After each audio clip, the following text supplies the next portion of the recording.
ভিডিওটি মনোযোগ দিয়ে দেখুন।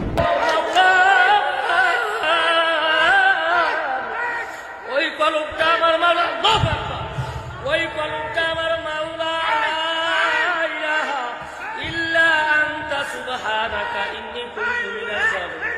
হে আল্লাহু আকবার, আল্লাহু হাজিরিন, এই ওদিকে তাকাইন না, আল্লাহু হাজিরিন।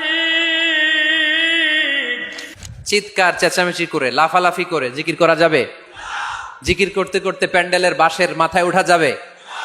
যিনি জিকির পরিচালনা করতেছেন উনার ঘাড়ে ওঠা যাবে? যাবে? গোটা বিশ্বের কোন হাদিসের কিতাবে এই পন্থায় জিকির দেখানো যাবে? লাফালাফি নাচানাচি এটার সাথে জিকিরের কোনো সম্পর্ক নাই। রাসূল করিম সাল্লাল্লাহু আলাইহি সাল্লাম যখন জিকির করতেন তার ঠোঁট নড়ত, কোনো অঙ্গ প্রত্যঙ্গ নড়ার কথা কোরআন হাদিসে আসে নাই। লাফালাফি তো অনেক পরের কথা।